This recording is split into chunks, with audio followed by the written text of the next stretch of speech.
Hey there, Skullheads. I'm Snags. And I'm old Silky.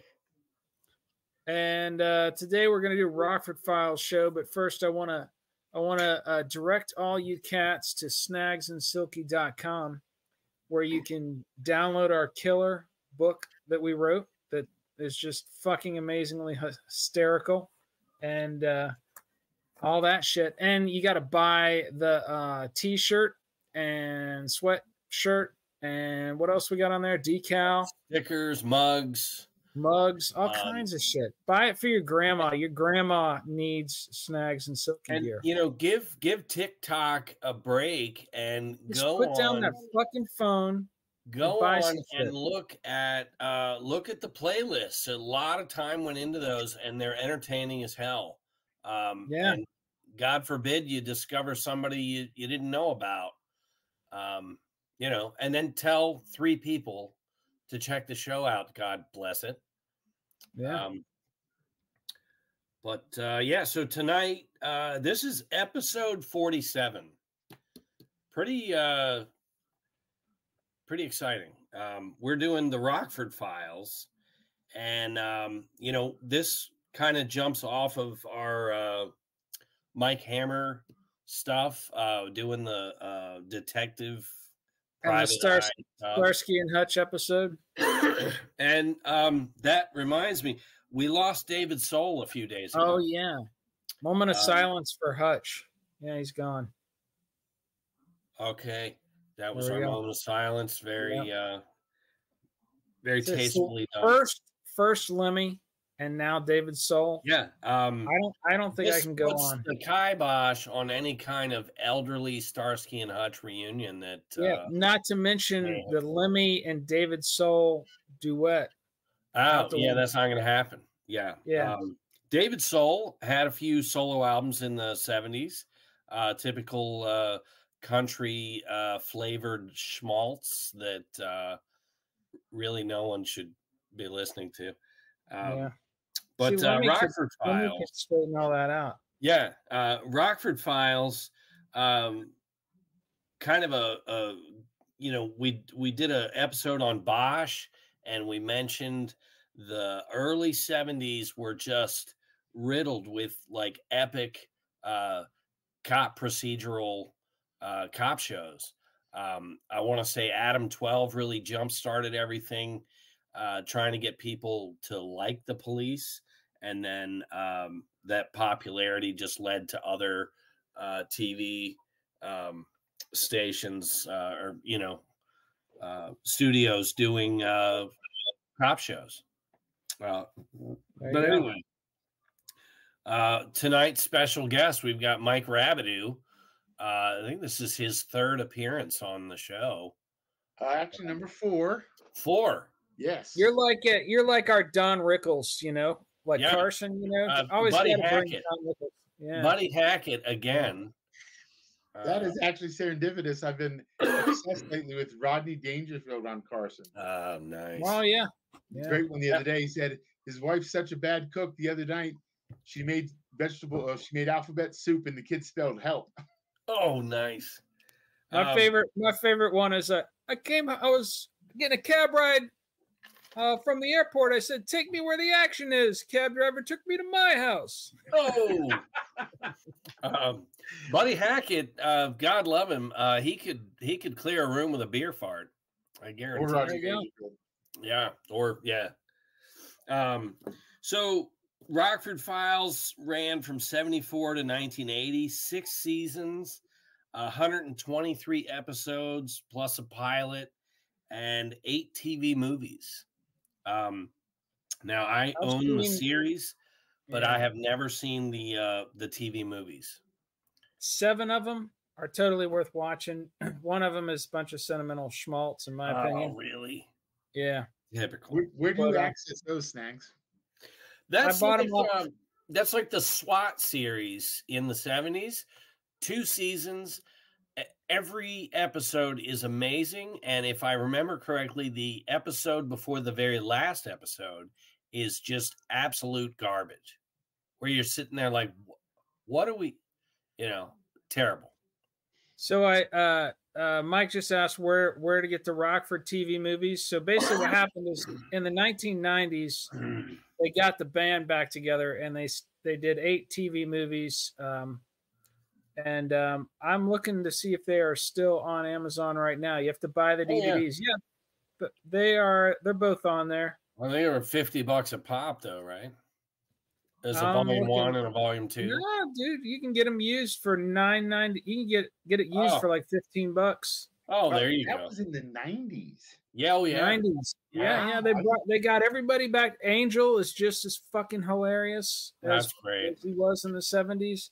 That's great. 7 Up. There's one where he meets this young girl and he becomes a father figure, and there's just fucking nothing entertaining about it. It's just sentimental schmaltz. But the other 7 are straight up Rockford.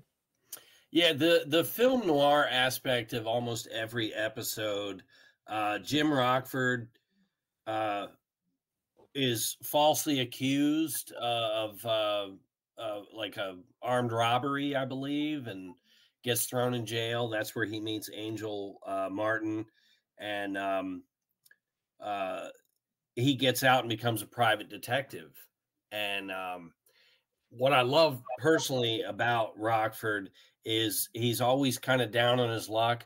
A lot of his clients end up not paying him, and but if the client is a good-looking woman, he usually hits it. So yeah, it's implied that he's carving his way through tagging that shit, but he may not get paid. You know, it's cash, ass or grass, and they couldn't show grass. And, you know what we all looked up to Rockford, though, is he lives in a trailer in a parking lot right on the beach, and you can't get that real estate now. In the 90s, the trailer's upgraded. It's the same location, same trailer, but it's just a nicer. That trailer got blown up in one episode, I believe. The whole thing gone, if I remember correctly. A lot of pyrotechnics on the old Rockford Files. Yeah.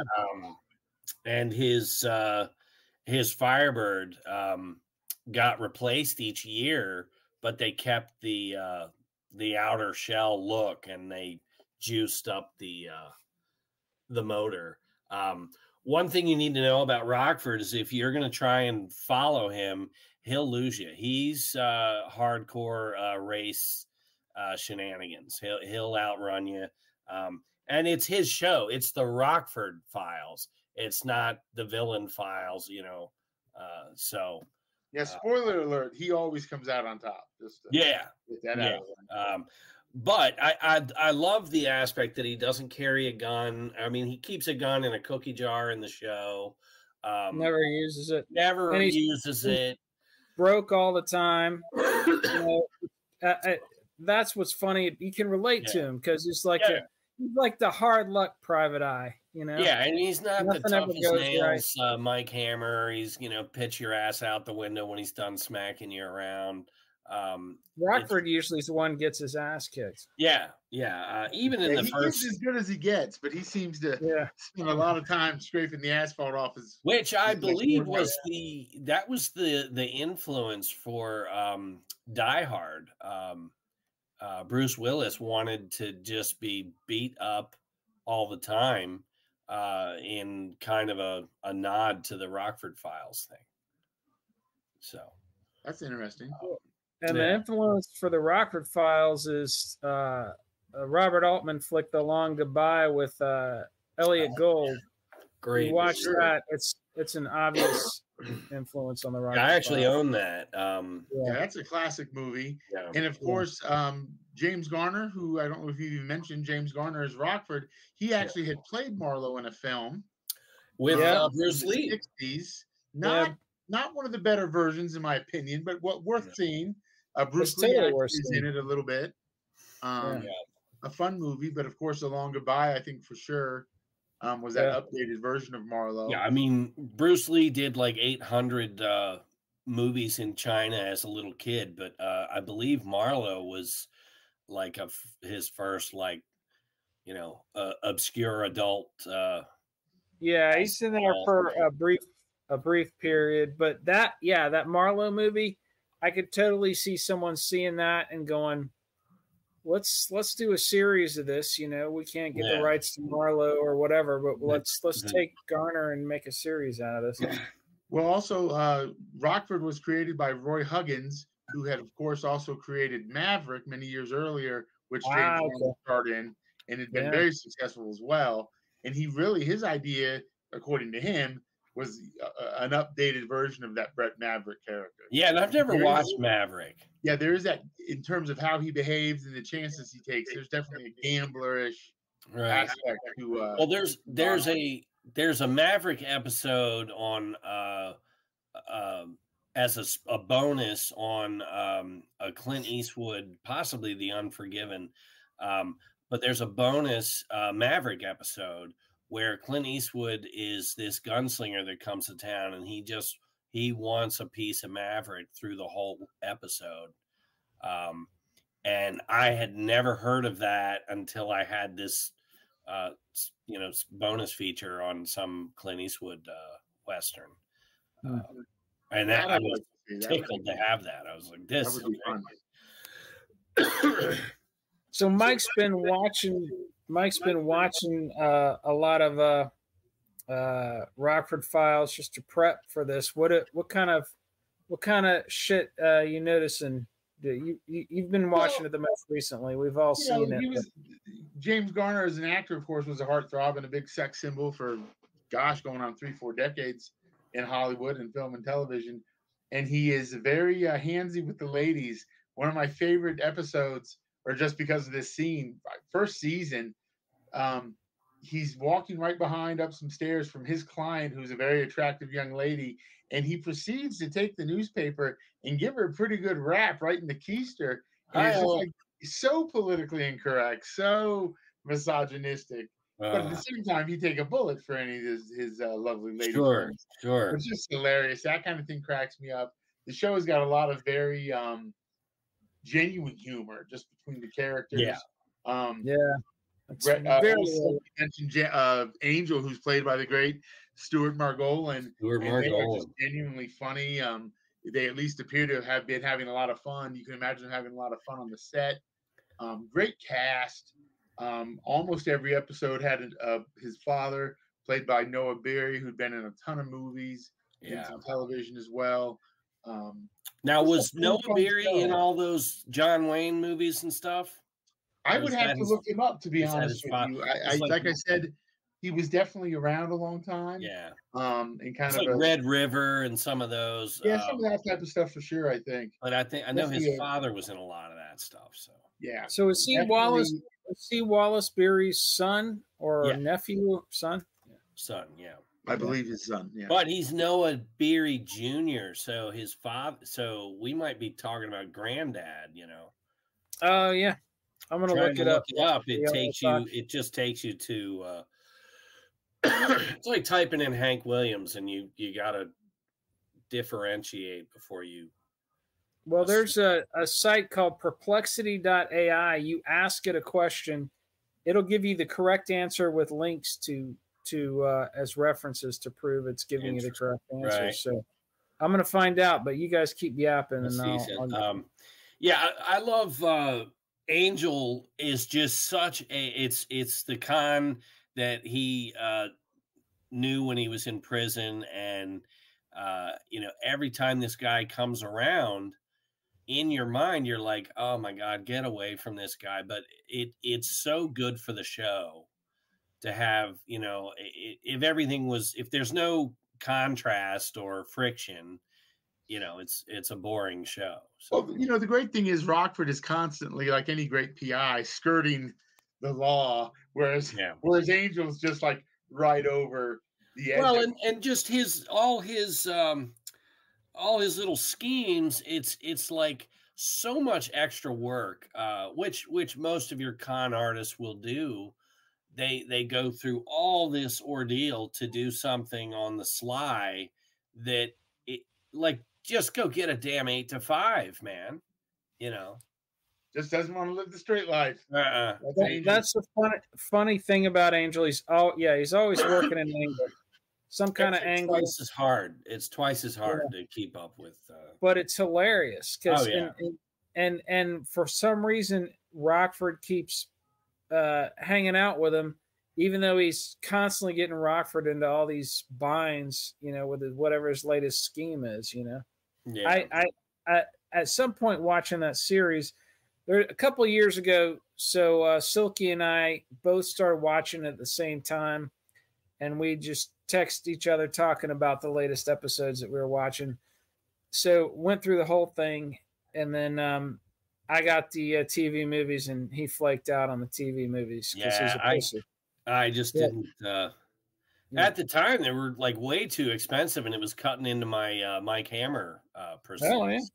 So, but anyways, watching that whole series unfolded, I was just after a while going, why the fuck are you still hanging out with Angel? Even though I love the character and he was hilarious. Yeah, that's what I'm saying. I couldn't get it. I think the answer to that, Snags, is the ratings were good.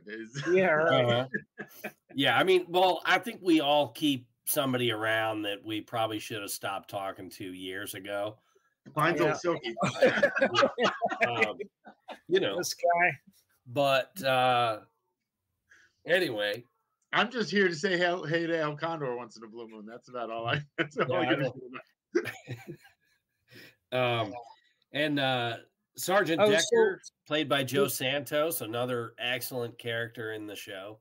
Yeah, a lot of these actors, you'll see them in other movies.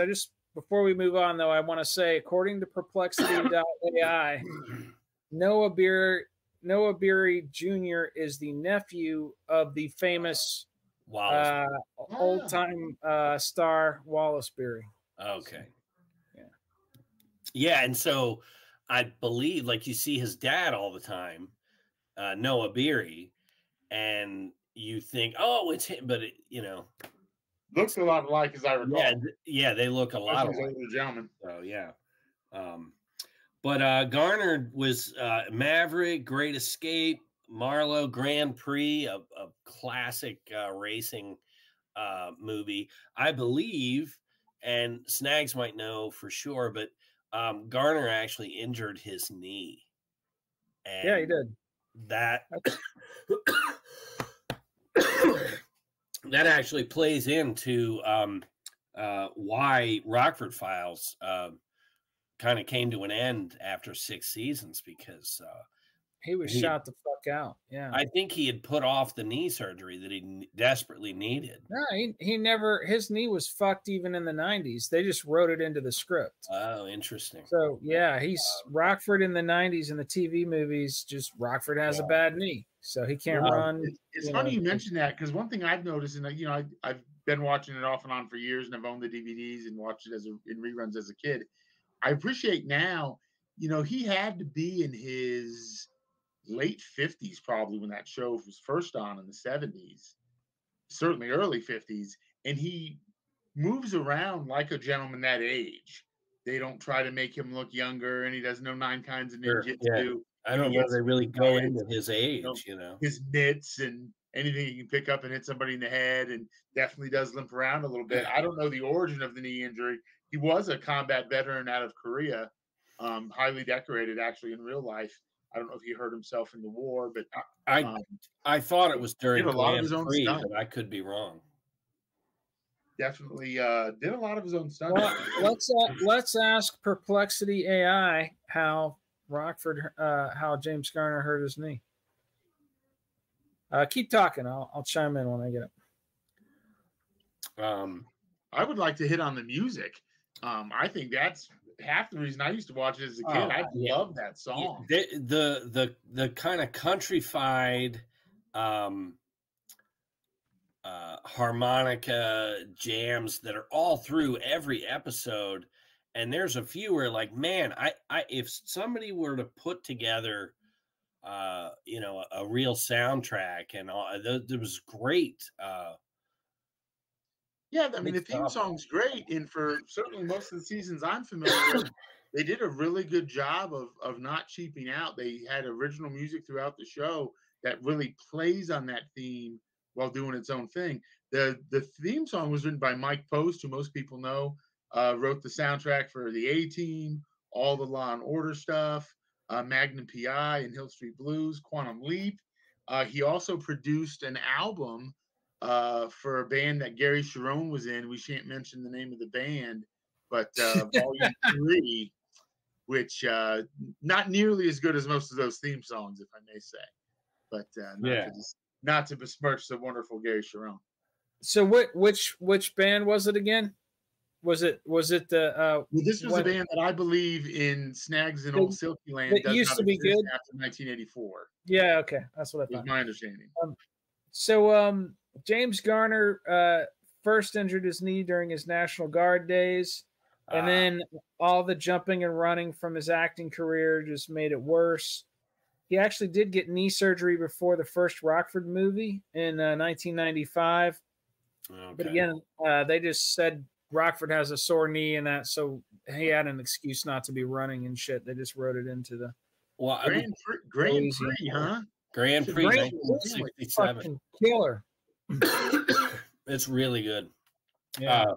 He did a lot of his own racing. He was like heavy into it, and him and Steve McQueen were friends, and they kind of had a competitive thing. He had a falling out because Garner got that movie, I believe. Steve McQueen was jealous that Garner got the role in Grand Prix. Yeah, they were both serious drivers. So James Garner was born in 1928, so he was 46 when the first episode of Rockford started. No kid though, for sure. No, but he's, he could have passed for 35, a rough, hard 45. You could pass for 35 on a really good day. With these locks? Absolutely. So people know we're all pretty much thin up top, but Silky's rocking the bozo ring. I have snow on the mountain. Rabbit who's balls a baby's ass. So yeah, but I shaved. You rocking the bozo ring? I'm kind of getting there. Yeah. You look like that one. Silky, you look like that one detective on Bosch that shows up once in a while. Who doesn't like Bosch? The sergeant. No, one of the other detectives. Go back and look. I that bombed.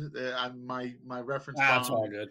Didn't have meandering in nowhere. I just read. I'll have to go back and check it out. I just read the first Bosch book by Michael Connolly, The Black Echo, and it was kind of brought to film in season 3 of Bosch, but it's really good, very well written, worth going to the next one. But the Rockford Files, one of the other recurring people on there was Beth Davenport, his lawyer / girlfriend, played by Gretchen Corbett, who I will say in the best way, cute, nice body, but a huge forehead.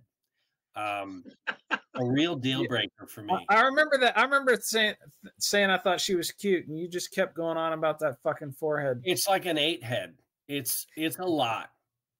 Well, before the episode's over, I'm going to rant and rave about current movies and television not being that great on the whole. Yeah. One thing I really like about the show, too, watching it a lot of it again recently, though, they look like real people. This actress you're mentioning, she looks like she would be with a down-and-out PI who lives in a fucking mobile home on the beach. Yeah. And I really noticed something a couple episodes I just watched. Their teeth are all like real people's teeth. Yeah, they don't all look like yellow with cigarettes and ivory white chiclets. They look like real teeth. Yeah. Well, this was the 70s. Distracting now. I see this stuff now, and they just all look like plastic mannequins. Yeah, it's any high budget movie, you're like, okay, and that brought the realism. You enjoyed, like, he'd get hit and beat up, and he'd be dinged and face cuts and stuff, and you felt bad for the guy. And then a lot of times he didn't get paid, which I'd said before. Most of the time, that's the other thing. I wonder how he paid his bills, because most of the time the client would end up not having the money at the end or whatever. Well, his dad lived there. I mean, I do remember his dad moves out and has a fairly decent house. Yeah, his dad had a nice little house compared to the mobile home. But the funny thing is, in the intro, it always starts with an answering machine message, and it's always a different answering machine message. So there's this book called 30 Years of the Rockford Files, and it basically, I'm about 40% through it, but it basically it talks about every single episode and gives you fun facts about every single episode, an intro to each season.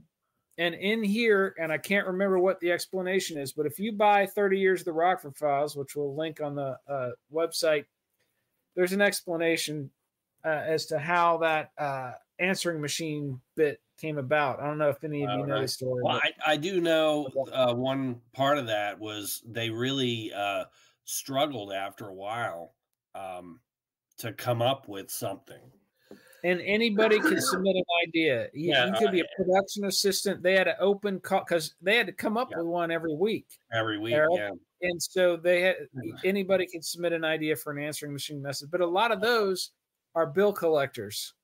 Yeah. Trying to get the money out of Rockford. There's a great one where Angel calls with a tip on the horse and then calls him back to, say, why didn't you bet on the horse? Just stuff that, like, you can picture Rockford coming in, beat up or something and hitting play on, gets his messages and, some,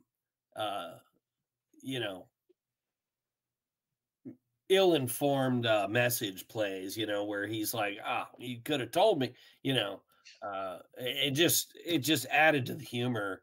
And I always lumped Rockford Files and Beretta together.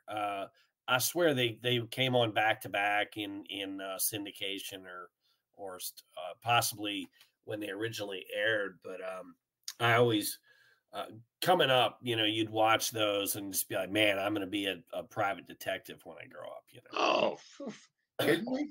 Huge fantasy. Yeah, private detective, baseball player, right? The firefighter might be there. Private detective for sure. Or I was supposed to be a the evil empire. Yeah, I was supposed to be a rock star. I didn't work there. Yeah, plenty of rock star and actor dreams dashed. Oh, we were supposed to be famous film directors at one point too. Yeah, that was after I probably said this on one of these episodes before, but my aspirations, and this is kind of how life works, kids, have gone like this. First, I want to be a rock star. Then I wanted to be a film director. Then I wanted to work in some kind of field that I like. So I got into marketing. Now I just want to not be homeless between now and when I die. Yeah, you're basically waiting to die at this point. Just not homeless, someplace soft to sit. The ability to drink a good bourbon or scotch or something. Wow. And something fucking interesting to watch on TV before you have to do work and some damn peace and quiet, It's ridiculous. Do either of you have a particular favorite episode? I love that one Chicken Little. It's season 2, episode 9. I gotta look that up. I started watching it tonight and had to make dinner for the starving children. For the Silkette. Yes. For El Condor, he's got to eat every day, which I'm really. Damn, those kids, they do expect food daily at least once. What is that about? So unreasonable. We would go weeks without food. Yeah, and we liked it that way. We had. We were grateful, I can't find it, but it's Chicken Little. basically Angel's got some scam. He wants Rockford to help him find somebody that owes him $5,000, and Rockford is just like baited into these situations. It's a really good episode, and I believe this started where Angel was like a recurring thing. He's in a few in season 1, but as the show goes on, they really had something with him. And I don't know if they knew each other prior, but I just really get the impression they had a lot of fun together. Yeah. And it was as much as probably James Garner saying, "Hey, we have fun with together. The fans like it. Yeah. Let's have him on somewhat frequently." But then Margolin just really brings it. Yeah, it wasn't every week either, so they didn't just wear it into the ground, like they would now. And now Angel would have his own show. Oh yeah, some Bob Odenkirk could be on it. It would be all. Yeah, I think they brought him in when they had an exceptionally good script for an Angel episode. He was the Huggy Bear of the Rockford Files. Yeah, that's right on. Yeah, that's some good shit. Yeah. And possibly not as good a thespian as Antonio Vargas. No. Damn it, he put his heart into it. There's only one Huggy Bear. Yeah, and let's give Huggy Bear some props. I mean, he ran his own bar, restaurant. He cooked, and still not had to mention to race snails and cockroaches and shit. Yeah. I think he was racing mice. Antonio Vargas plays a key part in one of my hidden gems from the 1990s in theatrical film. Tremendous, very similar character almost to Huggy Bear, a little more sophisticated. Shakedown with Sam Elliott and RoboCop, whose real name I can never remember. Peter Weller. Fantastic movie. Shakedown. I'm looking it up. One of the great buddy cops and robbers movies ever. Very good movie. I'll have to check that out. I'm sure I've seen it because that was when I was going to movies all the time. Noted for, there's a scene, Sam Elliott apparently didn't want to have a bum knee because apparently he didn't do a lot of his own stunts. There's a scene where Sam Elliott's character is on a bike, a motorcycle, and the stunt person is just wearing what might be the worst faux wig and beard in the history of film. Takes you out of the film. Oh yeah, lovely. See, you mentioned Shakedown is on Amazon Prime, by the way. Perfect. For free right now? Yeah. No, it's $3.99. Son of a biscuit. Can we talk about that for a second? Is there a reason? And I like Amazon overall as a company. Is there a reason why any film made before 2000 would be more than 99 cents to stream? And I mean, they're making enough money. They don't care what I think, but I know you want better. A new movie, they say available for rent or purchase, and it's $20 to rent and $20 to purchase it. Yeah, and you're like, if I wait 2 more weeks, it's going to be free on Max. Yeah, it'll bounce around. So that one of my favorite films has always been Stop or My Mom Will Shoot. Rocky 2 and Stop or My Mom Will Shoot are probably Stallone's best films, but I'm not paying $3.99 for Stop or My Mom Will Shoot. I mean, I'm not a sap. No, I may pay $2.99 for Shakedown. I think that's how much it is. Well, Antonio Vargas, I mean, that's a given. It's a good movie. What really sucks is, since we're on this side rant, that's one of the reasons why I like having Mike on the show, because we're not just reading through a list of albums when Mike's on the show. We end up ranting about all this interesting shit. And I got an email from Amazon saying that they're going to start showing commercials on the Prime movies now. And you got to pay an extra $3.99 a month or something like that. They say they're going to get all this extra stuff and still charge you $20 to see them. We're waiting for Napoleon to pop up on Apple. I heard that was fucking awful. I wanted to see that in the theater, and it got its ass kicked out of the theater. Holy, that thing didn't play for more than a week, I don't think, out here. Really? And that had, we could look it up, but that had to be a $300 million movie. Oh wow! Ridley fucking Scott, who usually rocks those movies. He bats 900. He might not bat 1,000, but yeah. No, the trailer was fantastic. We got an email recently. Stephen Piercy is going to tour and play the entire Out of the Cellar Rat album. So naturally, I've quit my job and I'm packed up the car. Oh yeah. I want to see every one of those shows. You're gonna follow that tour every night. Fucking Stephen Piercy performing Out of the Cellar. Nuance, but no, I noticed. Then they run down the whole Rat discography, and the guy's like saying, "Oh, and this one was a top number 23 in the top one," and I'm like, "Okay, they were good after the EP and that first album, and then they went to shit." But apparently, they sold arenas all the way up to 90. I think that they were popular. I think Nirvana took the air right out of their MTV rotation. Yeah, but I think they were a casualty of the grunge. I'm gonna change my name to Way Cool Jr. tomorrow. And really, you should. I mean, why not? Why not? Hey, so back to Rockford. Wait, let's stay distracted just for another second. So if you go to RottenTomatoes.com, usually if there's a high tomato meter score, that means the movie's bad, and if there's a low tomato meter score, this is basically all the critics. That means the movie's good because the critics usually like the crappy shit. Like I'm sure they fucking loved Barbie, right? And then the audience score, where the audience of the website vote, it's usually the opposite.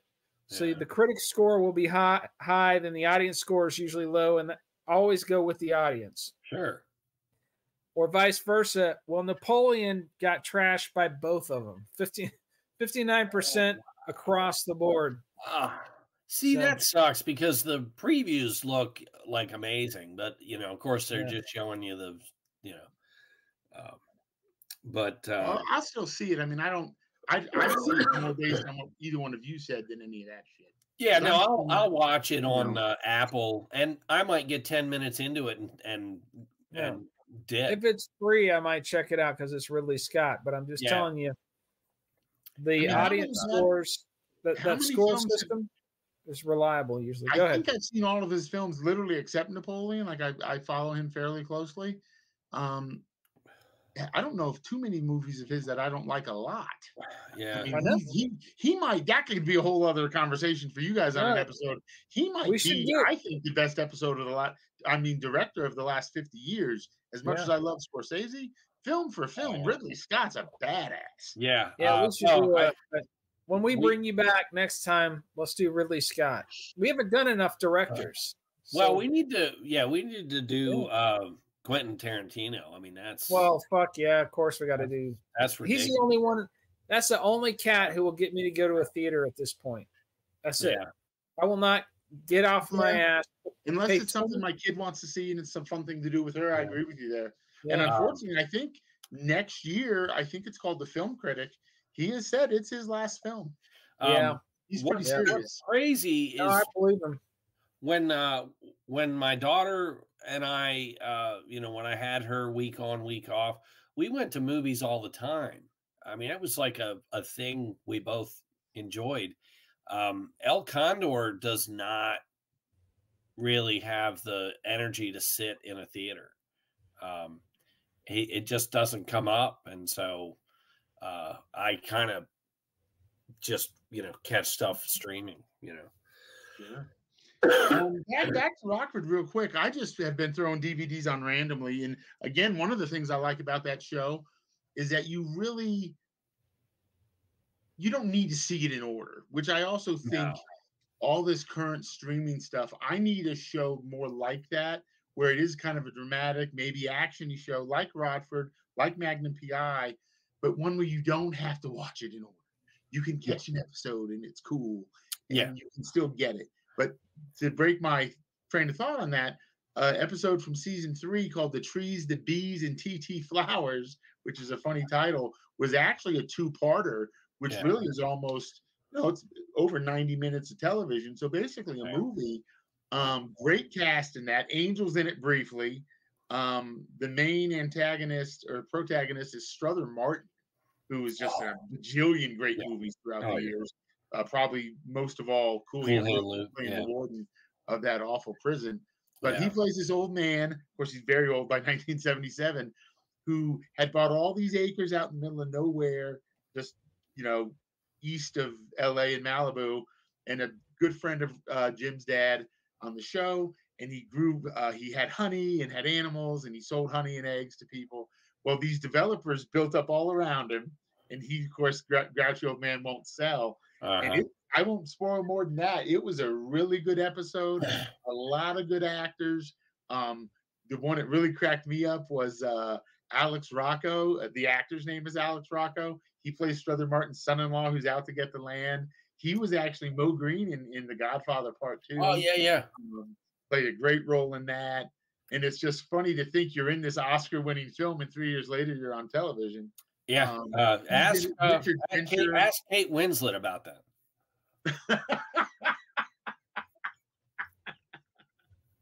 That's rough, dude. Poor Kate Winslet. Kate sitting in the audience watching Leonardo DiCaprio, make another $300 million. I always love that industry when they try to tell us how to behave in real life and how to vote. It has to be the most misogynist industry. I mean, porn actresses have better shelf lives than these people. Yeah. You turn 30 out there and you're about done. Well, and Kate Winslet, that's true. Kate Winslet has shown her tits multiple times. Meanwhile, Nina Hartley is. I'm sorry, Snags? I said, meanwhile, Nina Hartley's still going. So, pick your industry. You know what I'm saying? Figure out what, some of these, people, they get their chance and the spotlight goes quick. Yeah, no, but really, that if anyone, I'm pretty sure there's Rockford episodes on YouTube. Some of your millions of fans here on the podcast might not want to shell out money for the whole DVD series, but that's just a really good episode. It really gives you a good idea of where it's at.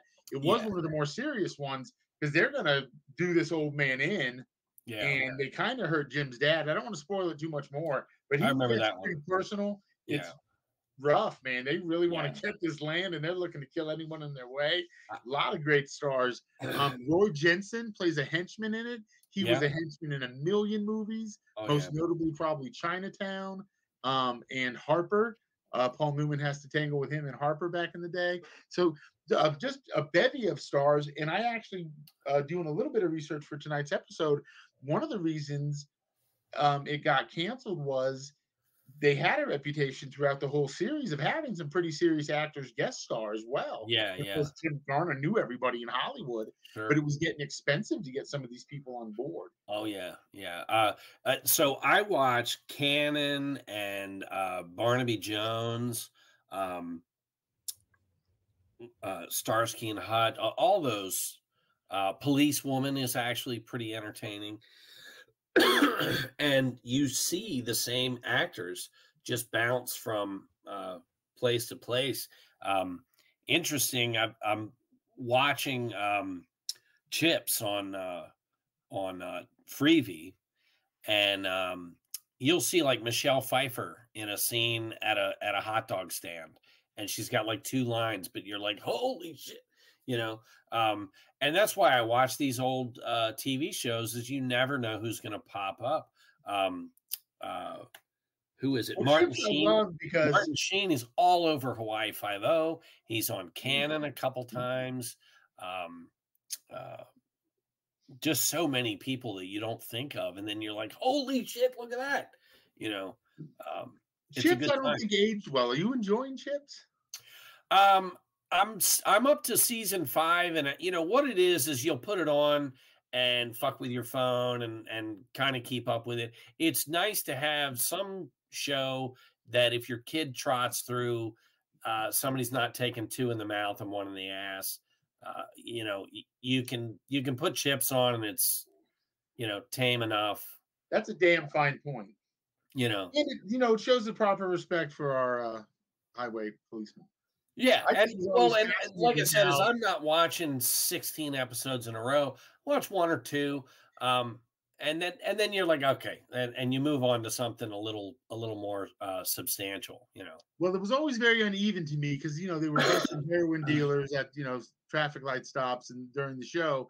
But was it every episode that they ended up at the roller rink with the kids from Different Strokes, or is it just me? No, that was an episode, man. I'm like, watching roller skating. You know what the worst part about roller skating is when you're an adult male coming out as gay to your family? Okay, I don't want to see these assholes roller skating. Or you're suddenly a waiter at at the diner. But no, there's a year like a celebrity fundraiser that they did at the end of season 2, and it wasn't every episode. No, at the end of season 3, and they have just a cavalcade of people, and Todd Bridges is on there, and you're like, what the hell? They literally said, hey, get your ass, Chips is like the biggest show, make an appearance.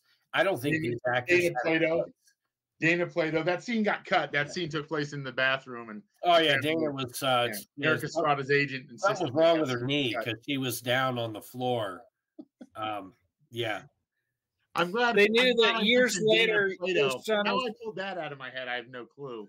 Anyone under 40 right now is like, what the fuck is this? Where have they gone? We don't have any listeners under 40.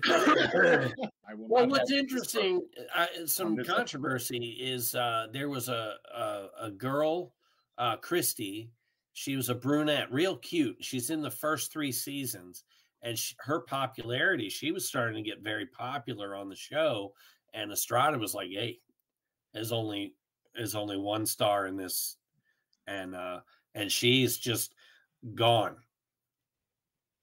And then they bring the hot blonde on, and she's in a few episodes and stuff, but for some reason, you look it up, and it's just interesting how TV was.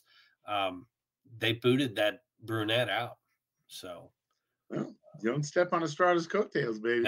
No. In all humor aside, didn't he actually, before and after, he was a significant deal, like on Telemundo and stuff, right? Maybe. I know he. What's interesting is Tubi has Chico and the Man, and there was 4 seasons of that with Eddie Prinze Jr. or Eddie Prinze. Forever. A great show, basically a white version of Sanford and Son, and I really feel like the popularity of that show paved the way for America, white America, to be accepting of Eric Estrada to be a main character, because Freddie Prinze was just so personable on that show. I think it's possible you've looked into it a little deeper. I could be. I mean, that's all just speculation. I think you just watch one show and then you watch the other, and it sounds good. Listening to you talk about this, I'm reminded of a clip of Alec Guinness in the summer of 1977 being asked about, of course, the seminal movie of the year, and saying, and I won't try to do his British accent, saying, I think some people are going to take this a little bit too seriously. Oh, yeah. So another recurring character on Rockford that I want to mention is Gandy Fitch, played by Isaac Hayes. And he gets out of prison and comes to Rockford for assistance on a case. But Isaac Hayes is just so his character, he calls him Rockfish too. Rockfish, yeah. He won't say Rockford, yeah. He never calls him Rockford. He's like, is that right, Rockfish? And he's like, it's Rockford. Okay, Rockfish. Yeah, like he was going to beat his ass at one point, but he helps him solve the case. And he's in a couple episodes, yeah. Well, I saw an episode recently too with Cleavon Little plays another PI. In an interesting episode. Cleavon Little, of course, a Blazing Saddles fan. Yeah. Tom Selleck is in a couple episodes. He's in several episodes, I believe. Just a private eye that just doesn't run into any problems and really pisses Rockford off. And then there's the episodes where he falls in love with the blind girl and tries to help her, and then for some reason she has to go away or something. And yeah. That was his heartbreak towards the end. He's never, and of course, this is another ongoing theme because domesticity does not fit any of these characters. They just can't. It would ruin those shows. It would. And what's funny is the fan base is the three of us right here. So we're watching Mike Hammer, and him and Velda are getting hot and heavy, and she's hoping for a ring any day. And you and I watch it, and when he's going to go get the ring, you're like, well, she's dead. It's just, or James Bond, and at the end of Her Majesty's Secret Service, you're like, there's no way he's going to marry and ride off, and that's it, No. So it's like the Elvis movie King Creole, and you got the kind of touched little brother, and you're like, oh yeah, he gets beat up and killed. The little brother always dies. The dog always has to die. That's just how these movies are. But I was going to say about Tom Selleck in Rockford. That was actually, I think it might have been in this book. I forget where, or it might have been. There's a James Garner book called The Garner Files, which I read, which is good. He co-wrote it with somebody else as kind of an autobiography. Maybe it's in there, but somewhere they talk about that. His Tom Selleck's appearance in Rockford was what spurred Magnum PI. That was the for sure. Because you're talking one of the same. Stephen J. Canal is a producer for both series. Mike Post is the theme song for both series. Literally, the last episode of Rockford, the normal show, not the movies. 1980. 110, January of 1980. Magnum PI debuts December 1980. I mean, there's just no question. Wow. They were like, this has run its course. Yeah. Cool car. Broke, except he lives in a mansion. And we're not going to do Malibu. Where can we? Let's do Hawaii. And also an amazing show. Probably my actual favorite show ever is Magnum. Well, and didn't Hawaii 5-0 wrap up about 1978 or? I'd have to look that up. I feel like was earlier. Possibly. Because that kid who was in all those Disney movies, Dano, who played Dano. Yeah, he was still fairly young in Hawaii 5-0. That had to be. I gotta say that's probably late 60s, early. Hawaii 5-0 started in 68 and then ran most of the 70s. Wow, it's a good show. Yeah, a lot of people don't know this. Jack Lord was one of the Felix Leiters in an early Sean Connery James Bond. Quite at least 2 movies. I'm not going to bet you because I'm not shipping you a fucking sandwich, but you could be right. I think at least like Dr. No and From Russia with Love, if I'm not mistaken. And then they had that. The guy who plays him in Thunderball is the worst. Yeah. He had like gray hair. Yeah. Which I love Thunderball. That's. But he was a weak point of that one for sure. Yeah, but the guy in the Timothy Dalton movies, I like that guy. Hadn't he been in the Roger Moores? Maybe. And that was one thing I think those films could have benefited from. I feel like certainly after Roger Moore, they should have updated, because isn't Moneypenny the old lady by now in the Timothy Daltons? And you're like, oh my God, there's supposed to be some sexual tension. Yeah, she's terrible. Yeah, they should have, and I'm hoping they completely recast it if they go forward with Bond. But now we're talking about James Bond. I just don't know what they're going to do with that stuff. But they already kind of wrote that. Was the last one any good? I heard it was kind of just woke. I liked it, and I liked it. They made it.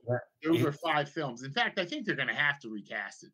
You kind of, with the last one, it's kind of a part 2 to the one before it. You almost need to watch them as one giant movie. Well, those 5 are really a narrative. Spectre the whole time. Yeah, I dragged my feet watching that last one, and it's really good. I enjoyed it. He's great in it.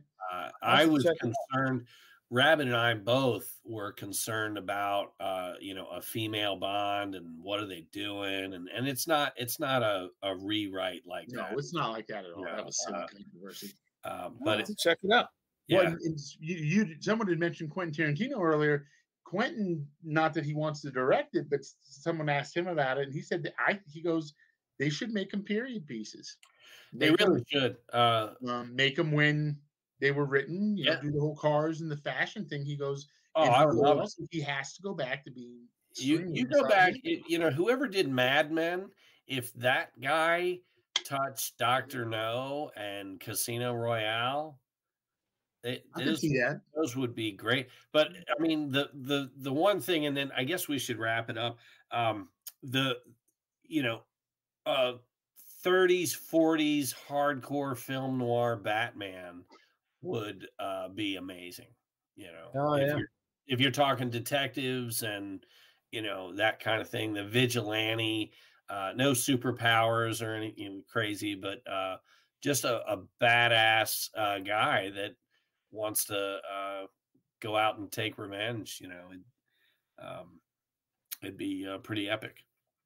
So I just want to drop a couple notes from the Rockford wiki page. There were 2 attempts at a remake. Somewhere in a vault somewhere, there is a pilot episode of the Rockford Files 2010 version. Oh, with Dermot Mulroney.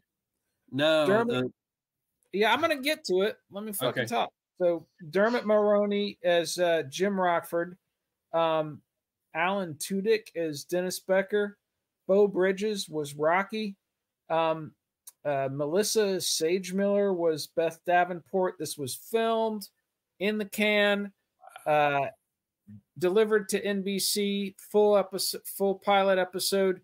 The rumors are it didn't work for whatever reason, and they just never moved forward with it. But I would love some fucker to leak that to YouTube so we could watch it. Right. Well, the other one, 2 reasons it might not have worked. Reason number 1 is Dermot, and reason number 2 is Mulroney. Vince Vaughn. That's what I was going to get to. Yeah. Okay. So Vince Vaughn basically was getting together a feature presentation version of Rockford Files. Yeah, that would have been. And that would have been fucking perfect. I think he would have been great if it's Jim Garner. I think Vince Vaughn, if you're not paying attention, almost looks like James Garner, Yeah, he's definitely got the attitude. And for some reason, when James Garner died in 2014, they canceled the project. I don't know if they were planning on having him play Rocky or what, but he was somehow involved in the project. We certainly just said that Magnum PI parallels Rockford in a big way. Sure. I still respect that more than the quote-unquote remake. I just think there are so many novels out there that they could get the rights to. Like, isn't Bosch much better than Titus Welliver playing Rockford? I mean, the town is just so bereft of freaking ideas. It's not even fun. Well, like you said, the Starsky and Hutch movie was fucking hilarious, though. That was great because they made it funny. They made it funny, and I was upset about that. Then I went back and watched the show and realized how funny the show was. TV show was fucking hilarious. Oh, it really was. Intentionally hilarious, like well written and funny. well, just the running gag where Starsky or Hutch keeps seeing a dog, but no one else sees the dog, and they turn around and the dog's not there, and it's hilarious. Or every time they sit down and Starsky's about to eat, they gotta run off and save somebody. And towards the end of the episode, he's like, "I'm hungry," and just epic shit. But well, we've meandered all over the place. I would say to anyone who has not enjoyed the Rockford Files, give it a shot. Like I said, the fun thing is you don't have to sit and watch it in order. It's pretty episodic. You get a beginning, middle, and end there in your hour, but definitely give it a shot. Great cars, great car chases, great acting. And just the ability, and you had this in the late 60s, early 70s. There were like key spots that real estate just was not gouging for yet that people had. And I could totally see having some bombed out trailer at the edge of a parking lot, out of the way and just off to the side. And, hey, can I hook up to your electricity? I'll throw you a couple, yeah, okay. And nobody ever said, but this guy's got beachfront property, sits outside in a little lawn chair and grills walks stuff. Walks out to the pier to fish for dinner. Yeah, just like, oh my God. Living the dream. And then you flash forward to shows, movies like Lethal Weapon, and here's Mel Gibson living in a trailer right on the beach, and you're like, oh, Rockford, it had to be a tip of the yeah. So these nods are everywhere if you're familiar with the classics, and then you see them. And Jim Rockford's going rate was $200 a day plus expenses, which would be like $1,200 a day now, or even more now, probably. But if anyone had paid him on the regular, he'd be living in a nice house. Absolutely, yeah. But great shit. Great. Watch the Rockford Files, kids. Yeah. Yes. And check out the playlist for this show. It kind of just came together. It was fun. So, but that's episode 47, kids. Thank you guys so much. I appreciate it. Always a lot of fun. David Soul, rest in peace, good sir. Yeah. Thank you for Salem's Lot. Mike Rabideau guesting on the show tonight, not wearing a stitch of clothing. On his anniversary. Wife's in the other room, fucking pissed off. Waiting to go to dinner. Yes. But we wanted to keep it to an hour for you. Happy anniversary. Thank you so much, guys. We'll see you soon, I hope, and I'll be listening very soon. Excellent. All right. See you, sir. Peace out, motherfuckers. Deuces.